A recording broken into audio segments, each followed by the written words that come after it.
प्रेमानंद जी महाराज, वो रोज सोहनी सेवा करते थे, झाड़ू लगाते थे पूरे वृंदावन में, यत्र तत्र जहां उनका मन करता था उसी कॉलोनी का आज पूरी सफाई करते। सुबह 4 बजे से उनका यही भजन था, यही संध्या थी, यही नाम जप था। सोहनी लेते और लेकर के बुहारते पूरे मार्ग को, और हमारी आपकी तरह नहीं जोर जोर से, नहीं, धीमे धीमे। उनके मन में ये भाव था कि वृंदावन श्री प्रिया प्रियतम का ही स्वरूप है, इनके प्रति मैं रोष नहीं करूंगा, धीमे धीमे। और जब बुहारते थे तो अपने नेत्रों से ध्यान पूर्वक ब्रज की रज को देखते थे, कहीं कोई चिन्ह दिख जाए, कहीं किशोरी जी के चरण रज दिख जाए, कहीं ठाकुर जी के चरण दिख जाए। करते करते जब वर्षों बीत गए तो किशोरी जी के मन में भाव आया, हम नित्य रास के लिए वृंदावन में जाते हैं और पूरे वृंदावन को सुव्यवस्थित महात्मा करके रखते हैं, और इनकी एक ही अभिलाषा है कि हमारे चरण चिन्ह इनको व्यवस्थित महात्मा करके रखते हैं, और इनकी एक ही अभिलाषा है कि हमारे चरण चिन्ह इनको दिख जाएं। तो एक दिन किशोरी जी ने उनको अपने चरण चिन्ह का दर्शन कराया। वो चरण चिन्ह देख करके उनके मन में विश्वास हो गया कि हे श्यामा, जो चरण चिन्ह है इसका मतलब चरण भी है, और चरण है तो मतलब आप भी हो। जब चरण चिन्ह तक ले ही आई हो तो आप अपने दर्शन भी करा दो।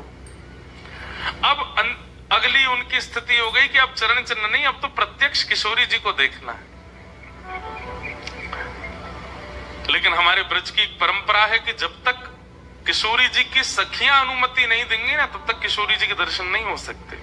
इसलिए ललिता जी को मनाओ, विशाखा जी को मनाओ, यमुना जी को मनाओ, गोपेश्वर महादेव को मनाओ। सखियां जब रीझ जाएंगी तब किशोरी जी से मिलना होगा। वृंदावन रस अलग है।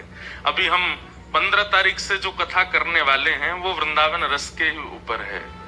15 से लेकर के 18 अप्रैल तक गांधी धाम कच्छ गुजरात में, जहां पर वृंदावन रसामृत पद लिखा गया, वहां उस कथा को आप लाइव सुनना, उसमें वृंदावन रस की ज्यादा चर्चा करेंगे।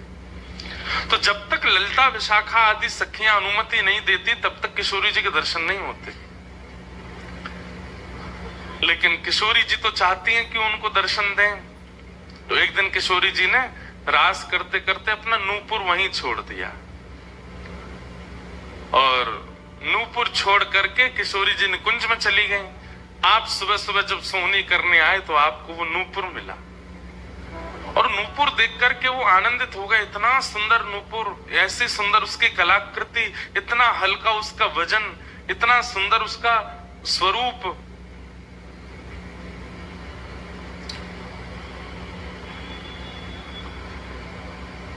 आपके मन में भाव आया कि कोई बड़े घर की लाली होगी, उसका रह गया होगा, मैं रख लेता हूं, कभी कोई मिलेगा मांगने आएगा कि भाई हमारा नूपुर दो तो मैं दे दूंगा।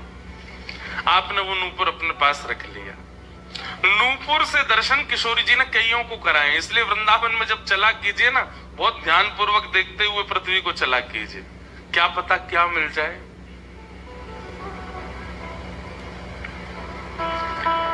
सूरदास जी को भी नूपुर से ही दर्शन हुए किशोरी जी के, और आज इन महापुरुष को भी हो रहे हैं। मुझे नाम स्मृति में नहीं आ रहा है, शायद संभवतः श्याम चरण दास जी नाम था। तो नूपुर को अपने पास रख लिया। किशोरी जी का नियम है कि जब रास में जाती हैं तो सब सखियां उनका श्रृंगार करती हैं, और एक एक श्रृंगार जो उन्होंने धारण किया है वो लिख लेती हैं। कानन में कुंडल पहने हैं, गले में ये हार पहना है, उसके ऊपर मोतिन की माला पहनी है, फिर गुंजा माला पहनी है, फिर नवलखा के हार पहने हैं, हाथन में इतने कड़ूला पहने हैं, पैरन में पाजे। क्यों? बोले रास में श्याम सुंदर आते हैं, पता ना कहा चोरी करके भाग जाए। अगर एक कम रह जाए तो फिर ठाकुर जी की शामत कहाँ है, हमारी श्री जी का श्रृंगार बताओ। इसलिए सब वो सखियां जो हैं किशोरी जी के सिर से लेकर नख तक एक एक श्रृंगार को लिख लेती हैं पहले, रास में भेजने से पहले।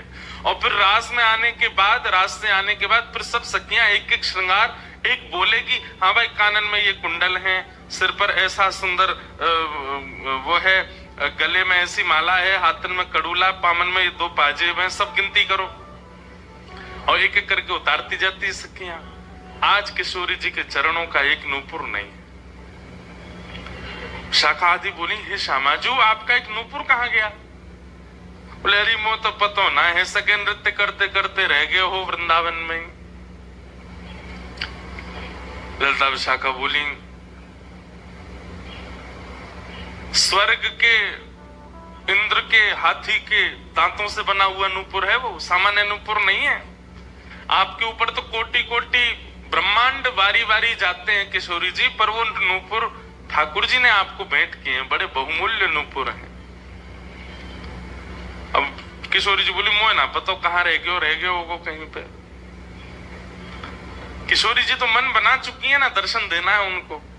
तो ललिता विशाखा ने विचार किया कि हम ही जाती हैं, ढूंढ के आती हैं निकुंज में, कहाँ है वृंदावन में। बोले अपने रूप में तो नहीं जाएंगी, तो एक वृद्धा का रूप धारण किया, एक वृद्ध मैया का रूप धारण करके ललिता विशाखा गई और वृंदावन में ढूंढने लगी नूपुर कहाँ है। तभी ढूंढते ढूंढते वो महाराज जी सोहनी कर रहे थे, उनके सामने पहुंची। अरे बाबा हमारी लाली आई सवेरे सवेरे यहाँ पे, और बाकी पाम को एक नूपुर रह गयो, तेने देखो। बाबा बोले तुम कौन हो रही? बोले हम पास के गांव की रहवारी, हमारी बहू है वो, और यहाँ की लाली है वो, जाको नूपुर रह गयो है। बाबा बोले मैं कैसे पहचान जाऊं कि तुम्हारी ही लाली का नूपुर है? भाई मनचले लोग हैं, बहुमूल्य वस्तु किसी पे देखते हैं तो सब अपना अपना बताते हैं। रोड में अगर 100 रुपया गिर जाए और 50 लोग वहां से निकल रहे हों, कि कोई पूछे भैया 100 रुपया किसका, सब अपनी जेब चेक करते, भले ही कुछ लेके नहीं थे, भले ही जेब में कुछ नहीं था, फिर भी देखते लग तो मेरा ही रहा थे, मेरे जेब में 100 रुपए तो थे। सब अपना बताते हैं बहुमूल्य वस्तु को। तो मैं कैसे मानूं कि तुम्हारा नूपुर है? अरे बाबा हम कह रहे हैं तुम थे। बोले कहवे को अभी मैंने तो नूपुर, मैं तो असमंजस में पड़ जाऊंगा कि मैंने गलत आदमी दे दियो। बाबा फिर कैसे मानेगो? बोले एक नूपुर मेरे पास है, एक नूपुर तुम्हारी बहू ने ही पहन रखो होगो, वाकू ले आओ और यहां ला करके मुझे पहले नूपुर की पहचान करा तो मैं दूसरा दे दूंगा। ललिता विशाखा बोली बड़ो चतुर बाबा है, श्री जी को बुला रहा है। अरे बाबा तो शर्म ना आवे, ऐसी घर की बहू बेटी ने हम तेरे पास लेके आवेंगे? बाबा बोले तो फिर चले जाओ, तुम पे भैया खूब धन धान्य, दूसरों नूपुर बनवा लियो, जो मुंह पे ही रहने दो। ललिता विशाखा बड़ी चिंता में लौट करके आई तो किशोरी जी बोली क्या बात है, आप इतनी चिंतित क्यों?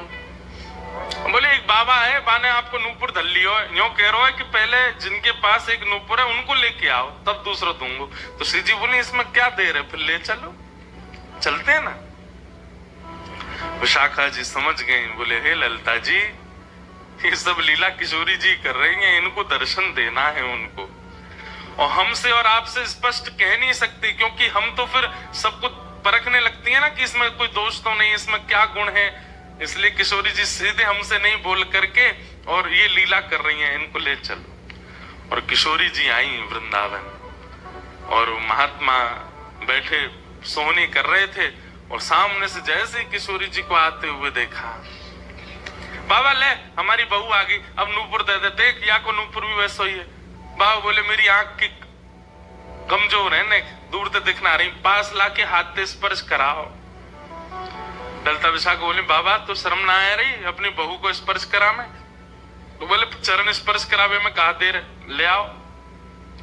किशोरी जी समीप गई, जैसी चरण स्पर्श किए अपने हाथों से नूपुर पहना करके लिपट गए चरणों से। हे किशोरी जी, हे श्यामाजू, अब कृपा करो, मैं जानूं ना तो ये दोनों कोई बूढ़ी मैया है और ना आप इनकी बहू, आप साक्षात किशोरी और ये ललिता विशाखा है, अब मुंह पे कृपा करो। तो किशोरी जी ने उसी नूपुर से उन महात्मा के सिर पर एक चिन्ह बना दिया, अपने नूपुर का ही चिन्ह बना दिया, और कहा बाबा अब जीवन भर ये छाप आपके मस्तक पर ही रहेगी, मेरे नूपुर की छाप। उन महात्मा के मस्तिष्क पर जैसे हमारे तिलक दिखता है, ऐसे प्रत्यक्ष नूपुर की छाप प्रत्यक्ष सबको दिखने लगे। अब ये तो थी उनके ऊपर कृपा, लेकिन इससे क्या हुआ कि वे महात्मा लौट करके जब अपने आश्रम आए तो उनके गुरुजी ने जब उनके माथे पर देखा तो वो बोले हे तुमने अपने गुरु के द्वारा दिया हुआ चिन्ह बदल दिया? हमने जो तुमको तिलक दिया तुम वो क्यों नहीं लगाते, ये क्या लगाए घूम रहे हो। तो हाथ जोड़ के निवेदन किया, गुरुजी ये कोई तिलक नहीं है, ये कोई चिन्ह नहीं है, ये तो मेरी किशोरी जी ने कृपा करके अपने नूपुर का चिन्ह मुझे दे दिया है। तो गुरुदेव बोले, हाँ तू बहुत बड़ा भक्त है ना, किशोरी जी आकर के तुझको चिन्ह देंगी।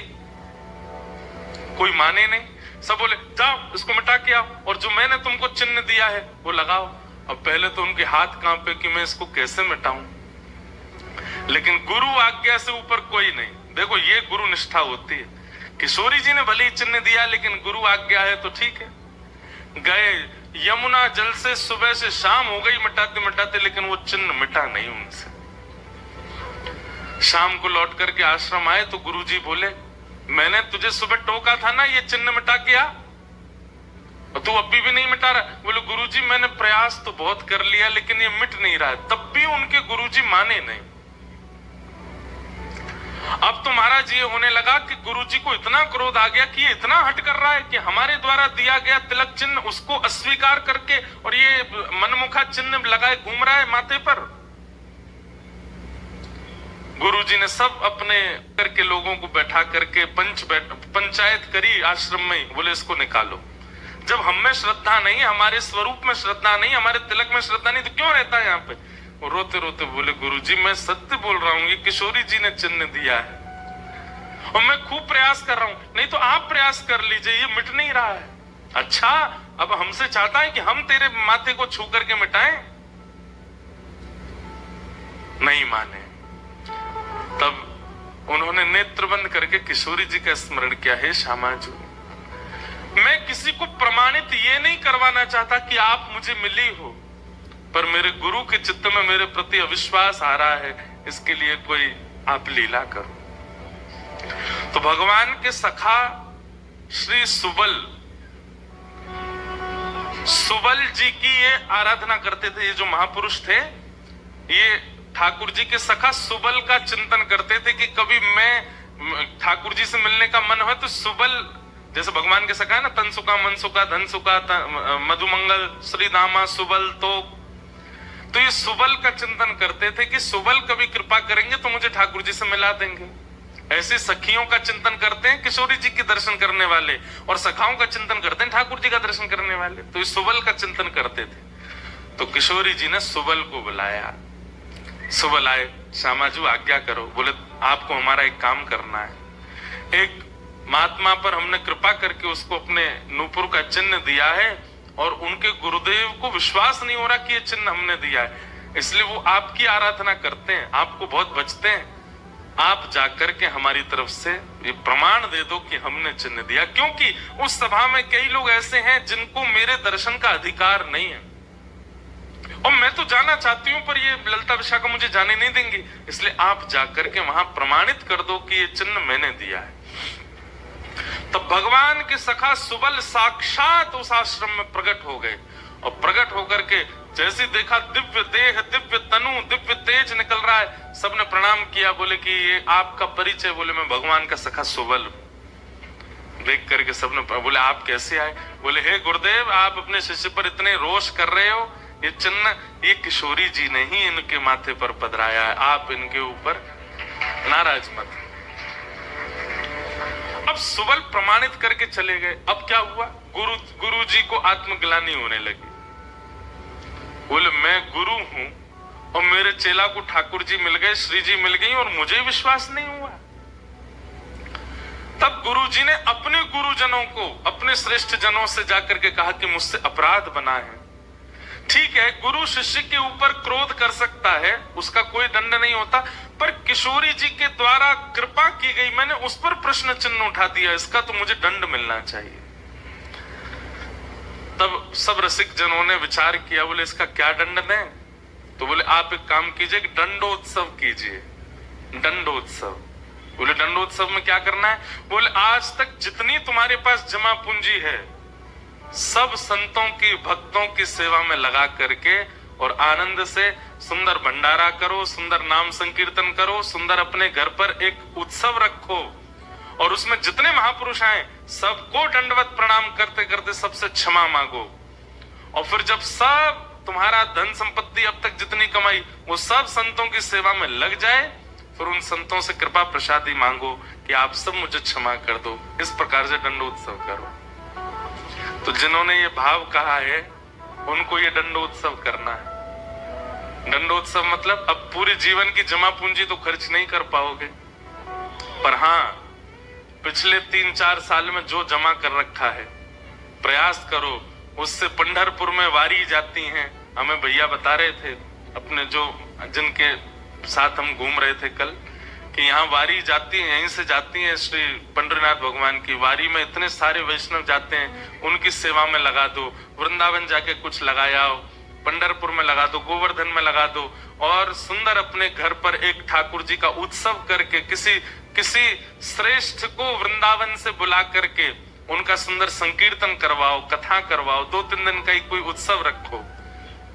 इस प्रकार से अपनी वो जमा पूंजी संत वैष्णवों की सेवा में खर्च करके भंडारा करा के जितनों से मिलो सबसे क्षमा मांगो। वारी निकलती है आषाढ़ी एकादशी पर, इतने सारे वैष्णव जाते हैं पंढरपुर दर्शन करने, मार्ग पे खड़े होकर सबको शरबत पिलाओ और जो जो शरबत पिए उससे क्षमा मांगो, मुझे क्षमा कर दो, मुझसे अपराध बना है, मैंने कंठी पहनने के बाद भी मांस का सेवन किया, मैंने मद्य का सेवन किया, मैंने ऐसा किया।